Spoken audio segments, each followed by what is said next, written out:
Non veg తింటారా? Bad news చెప్పిన Stanford university. ఆ వివరాలేంటో చూద్దాం. మీరు నాన్ వెజ్ తింటారా?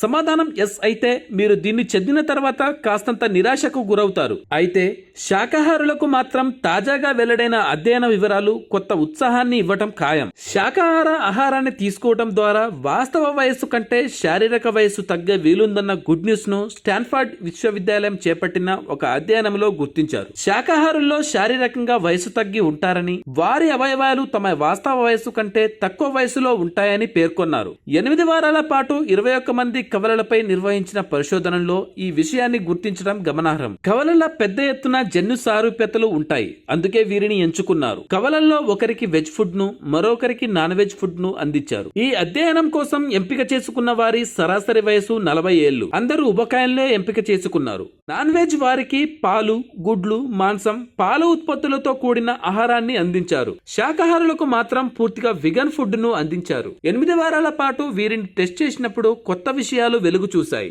శాకాహార ఆహారం తీసుకున్న వారి గుండె, కాలేయం, ఇంప్లమేటరీ, జీవక్రియల వ్యవస్థల వయసు వారి వాస్తవ వయసు కంటే తక్కువగా ఉన్నట్లు గుర్తించారు. అదే సమయంలో నాన్ వెజ్ ఫుడ్ తీసుకున్న వారిలో అలాంటి మార్పుల్ని గుర్తించలేకపోయారు. అంతేకాదు విగన్ ఆహారాన్ని తీసుకున్న వారు సరాసరిన 2 కేజీలు తగ్గిన వైనం వెలుగు చూసింది. ఇదే వారి శారీరక వయసు తగ్గడానికి ప్రధాన కారణమై ఉండొచ్చని భావిస్తున్నారు. విగన్ ఆహారం వల్ల చిన్నపాటి పోషకాల లోపం తలెత్తిందని, వాటి సైడ్ ఎఫెక్టులు కనిపించడానికి కొన్ని ఏళ్లు పడుతుందని చెబుతున్నారు. ముఖ్యంగా వీరిలో విటమిన్ B12 లోపం తలెత్తుతోందని సప్లిమెంటరీ రూపంలో తీసుకుంటే సరిపోతుంది. అలా కాకుండా నిర్లక్ష్యం చేస్తే న్యూరో సమస్యలు తలెత్తే వీలుందంటున్నారు. సో శుద్ధ శాకాహారంతో శారీరక వయసు తగ్గుతుందన్న కొత్త నిజం వెలుగు చూసిందని చెప్పాలి. విగన్లకు ఇంతకు మించిన హ్యాపీ న్యూస్ ఇంకేముంటుంది. Thanks for watching.